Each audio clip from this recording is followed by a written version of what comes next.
Hello. I've come a very long way from the Middle East. We came further. Well, okay. I just wanted to say that I'm grateful for a lot of support that I got from you. I don't know if you know it or not, but a lot of support, and it really helped me. It's always there. We are so thrilled that you put yourself in a position that you could realize it. That's the whole point of all of this. The support is always there. The clarity and guidance and knowing is always there. But when you tune into it and know it, that's when we have our party. Well, let's party. Yeah.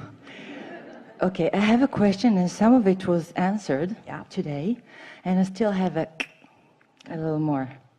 So I've been following, okay, it doesn't matter anymore. I feel that... This is our favorite thing, when you take out your list of things you wanted to talk about it, and you go, well, no about that now. Well. And then you get all the way to the bottom of the list, and you say, I guess I've got it. Maybe.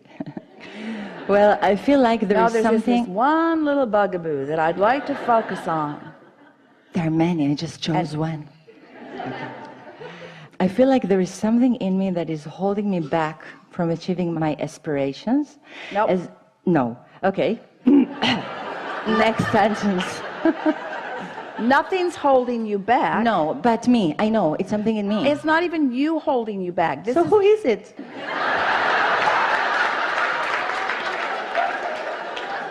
This is what we were talking about earlier. It's not some force. It's not something that you're doing wrong. It's such a need for the condition to change that you hold it in an unchanging condition.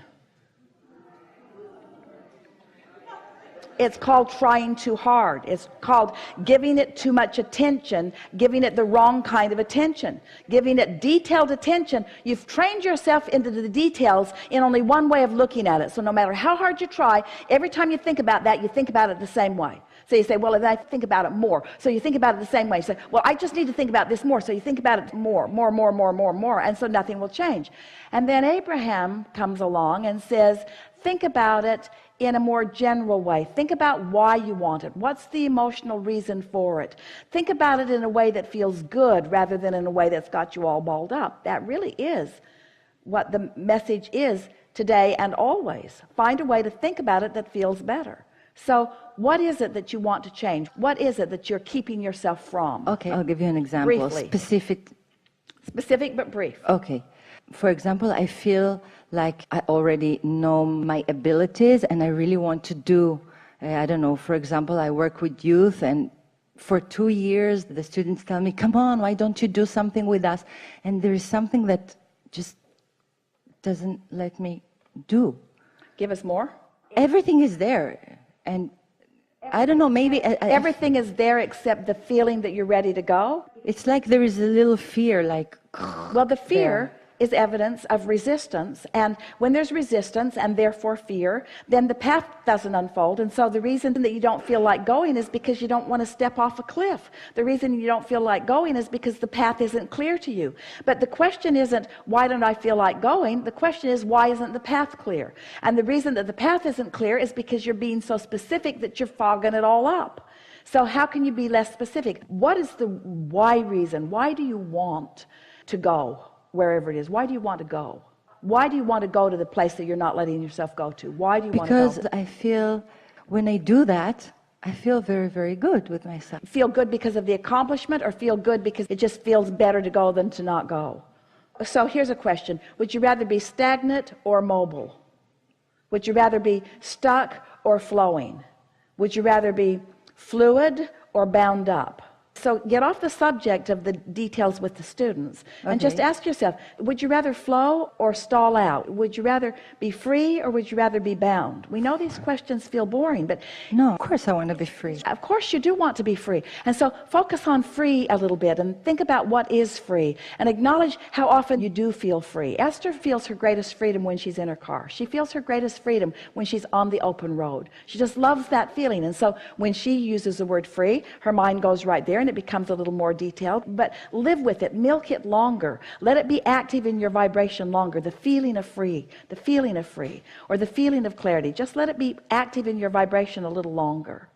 So now we've chewed here a little bit, and you've been listening to us all day long here, and so now we're going to say to you, because we know it to be, you are feeling freer now than you usually do, because of the conversation, because of this specific conversation about generalities. That's a funny way to put it, because of this conversation that we're having about generalities. So now let's go back to the subject of the students and what they want from you, and tell us what it is that you want to do with them. Okay. What's the idea? What is it that you want to do? I feel like I have very, very contact in them, and I achieved to really change their minds and to free them, and they really think. But when they're saying to you, let's go, let's go, go, they tell me stop teaching. They told me stop teaching, talk with us about life. so now don't you want to do that? I want to do that very much. So go there now in your mind. Go there now. What are they asking for, and what is it that you want to give them? Freedom. I want them to follow, their heart and not their... So what you're saying to us is, when I go general, all I can find is that I want more of that general. So are they asking specifics from you that you don't feel like you can give them? No, they ask specifics. So go back to your paper and present that little thing that stuck to us again. What is it, that little piece that you want to clarify? What is it? It's like that I feel that there is that I can achieve more of myself, and there is this difficulty to make this step. So what you're saying is, and everybody feels it at one time or another, and often is, I know I want motion forward, I just don't know exactly where I want to go.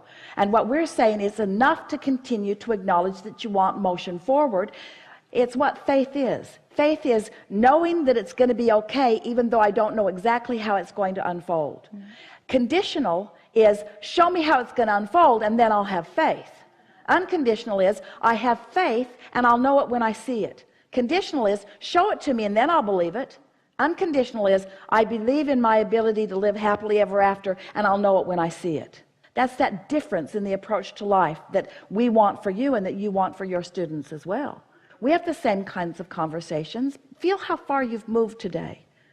Don't you feel more eager about life than you have? And don't you feel easier about yourself? And aren't you going to struggle less? Aren't you going to make fewer demands on yourself and others? Don't you want to just chill out and allow life to reveal itself to you to the degree that you're ready? And isn't it a wonderful thing when the way life does reveal itself to you tells you how ready you are? Isn't that just the most wonderful thing, that you can tell what you're ready for by what's coming? Because if you're not ready, it's not coming. You can tell if you're ready for the next phase of your path by how fast the path is unfolding. And if you feel stuck, it's because you're in conditions that are preventing it from being unstuck. 100% of the time, we're not kidding you even a little bit. You're thinking too much about stuff that you can't control, and it's bogging you down and making things go too slow. And if you stop thinking so much about the things that you can't control and think about the things that you can control, which is getting general enough that you can feel good, have we convinced you of that today? So would you rather feel love or hate? That's not a hard question, but you don't ask it of yourself very often, because you think that the conditions of the world demand a response from you that they do not. You're given over your response because you're not choosing otherwise. Oh, to be free of the conditions, to be able to love because that's who you are. Now you can get out in the world, and now all kinds of wonderful things will present themselves. Your students, almost all of the students of the world, want to say to almost all of the teachers of the world, shut up! Because you're talking about stuff that doesn't matter. You're talking about stuff that's binding us up. We felt better before we knew you. Your kids say that to you too. They don't say it out loud. They get in big trouble. But it's the way they're looking at you. Are you listening to me? Yes, I'm listening. What did I just say? You said your life is miserable and you want mine to be too. You said that you didn't want to get up because you don't like your day, and you're jealous that my day is easier, and so you want to make my day harder so that your hard day doesn't seem so hard.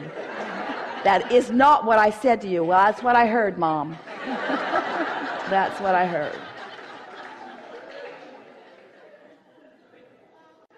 We have enjoyed this interaction immensely.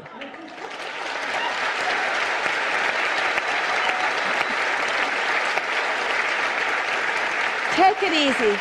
Be easier about everything. Be more playful. Have more fun. Sleep more. Do more things that feel good. Pamper yourself more. Do things that are more feeling in nature. Get out there where the gardens smell good and look at the ocean that looks good. Do more things that just make it easy for you to feel good in the moment. Make a decision that just for a little while, you're going to take the struggle out of your experience because it isn't working out. And watch what a new decision about ease and alignment and general will bring for you. We speak this to you easily and wholeheartedly and with complete confidence in the wonderful things that are coming to you because we've seen your vortex. We know what you've created. And we can feel the shift in you. And so we know that obvious, measurable improvement is right on your doorstep. And we will revel with you in every realization that you have about it. There is great love here for you. And as always, we remain in your vortex.